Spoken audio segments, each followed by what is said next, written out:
daawwattoota Zara Entertainment nageenyi kiyya laggeen gaarreen kutee bahee qilleensa keessa naannawee bakka jirtanitti isin qaqqabu akkam jirtan fayyaa keessanii guyyaa 3 moo 4 wanta haaraa hojjedhe namni yoo isin irraa fagaate kana isin yaada baay'ee isin yaade yoo isin irraa fagaatan hedduu nama yaachiftan garuu akka ani isin yaadu kana namni biraa yoo isin yaada ta'e بقى أك فاميلي يمكن يجولي دهاني مانا كيسا قبني نما ياتستني بقى يو والي هو جدي تسوسو إسني ولهن كنا إسني ولين أك أمني كيسون أكم نازراني مال رزراني يادني زاران قرم ديبتي جدني نبر بادني وان هاروك أبتين ولفتي جدني نبر بادن جدني سمو كيسان لفتني simmalee jiraachuun akka hin danda'amne gaafuma isinirraa fagaadhu argaa jechuun so namoonni YouTube channel kootiif haarawaa taatan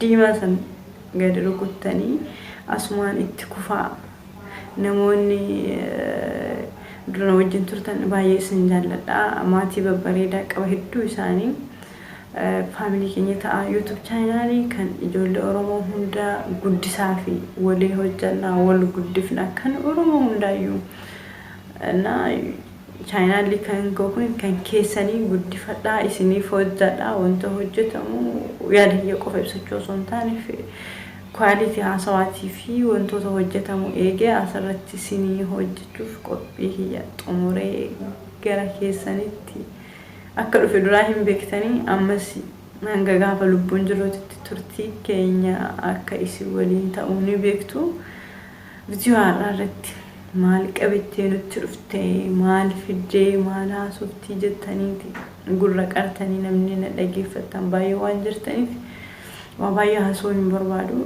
tokko isin waan gaafachuu barbaadeeti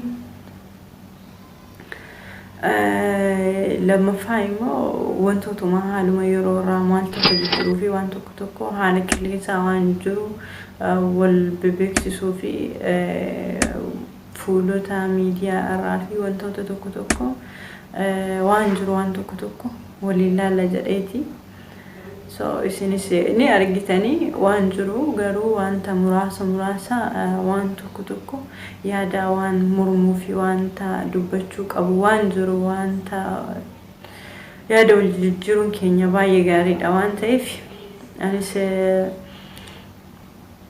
dhimmoota lama sadi miidiyaa gubbaa deemaa jiru waan san ilaalchise xiqqoo daqiiqaa aga qabu irraa dubbachuu fedha daqiiqaa baay'ee sosoo hin taane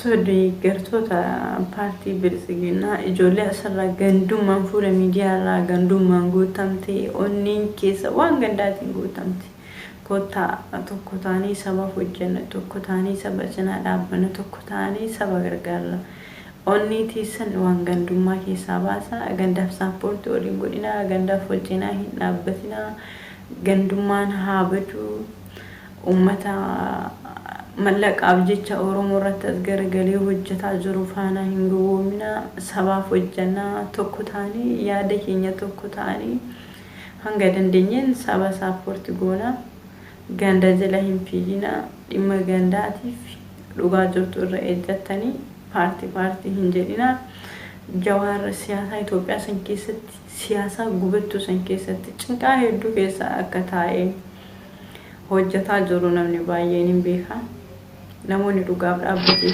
namoonni onnee isaa Oromoo qabduu fi namoonni Oromoo akka jawaariif bakka qabus kabaja qabus akka maal inni keessa jiru hubatu sin beeka kanaaf walxinaa dhaabbannee wal jabeessinu sin jechuu barbaada turtiin keessan Zara Entertainment wajjin ta'u hamma viidiyoo biraatii walitti deebinuuf yeroo gaarii qabaadha dudduuba keenyaa fi fuuldura keenyatti wanta jiru wanta uumamuu fi waan dhufu wal beeksifna hanga gaafa jirru waliin jiraanne yoo du'e waliin jiraanna sobarra dhaabbanne sappoortii waliin goonu yeroo gaarii qabaadha. እና tokko dhimma obbo Lammaa Magarsaa OBN sagalee isaanii achitti waraabame ni awwaalee jedhanii dubbatanii irratti ilaalchiseeti yaada xiqqoo qabu. Anis yaada hiyya ibsachuu barbaada. Waa isan irratti ilaalchisee namni baay'ee wal karaakkaruu turanii akkasuma obbo Lammaan abbaa jijjiiramaa abbaa qabsoo tana asiin gahee abiyyitti kennee abiyyi immoo fuudhee maal godhee soddaadhaan isaatitti dabarsee jechuudha. Lammaa onni Oromoo keessaa bakka guddoo qaba. Waa isan ilaalchisee Lammaa wanti wannaa kana ala taasisaniif sabboonummaa inni qabuu fi abbaa jijjiiramaati qabsoo tanallee isatu asiin gahee abbaa qabsooti waan ta'eef jechuudha. Kan biraa wanti isin gaafa Lammaan bakka taaziyaa isaanitti argame deeggartoonni paartii biltsiginaa gadi yaatee nyam jedhaa oolti. Hayiwi xiqqoo wayii qaanfadha wanti isin jechuu barbaadu xiqqooma. Bakka Lammaan akkuma keessan bahee waa hundumayyuu haa'iyyuu ani rakkadhee jira waan kanatu jira icciitii waan kanaatu jira jedhee tokko ABCD jedhee isin himuu hin danda'u. Because nama barate waan ta'eef rakkoo jiru keessatti qabata. Annagee qaba jedhee si rakkadhee akka dubbatu feetanii. Jawaar barbaa baay'ee baadhate siyaasa Itoophiyaa san ibiddatti gubataati ka callisee taa'u. Innaa Lammaan illee nama barate waan ta'eef ijoollee gaafa san Lammaan argame Lammaaf Abiy akkamitti tokko Lammaan qabsaayaadha.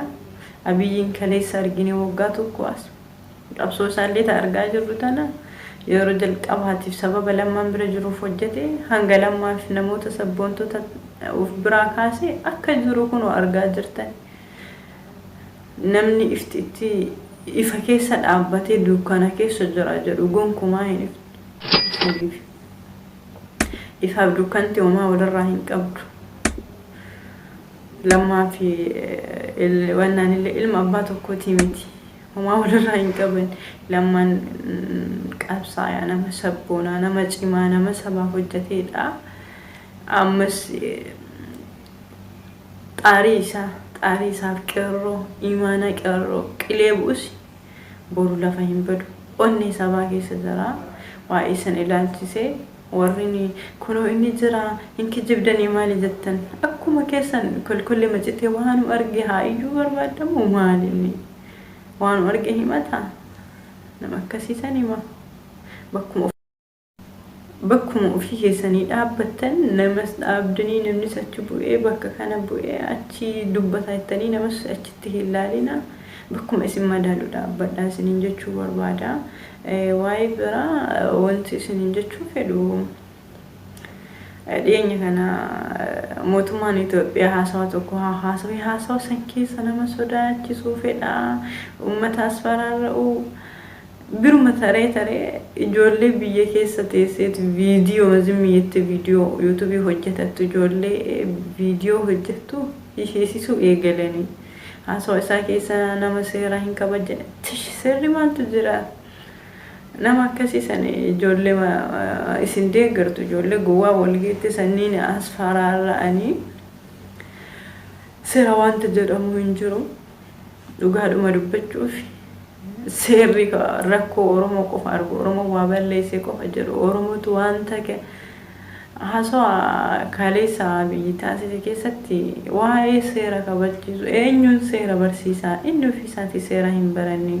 Namni inni seera barsiisu namni seera maalii godhe waggaa muraasa teesseeti aangoo qabattee aangoos gadi dhiiftee akka deemus hin beekaa hanga saniif waa baay'ee waliin laaqee seenaa ofii akkuma Muktaar Kadiir isa onnee sabaa keessaa bahee yoo onnee gandaa keessa jiraate malee hanga kutuuf waa baay'ee walitti laaqutti jira jechuudha.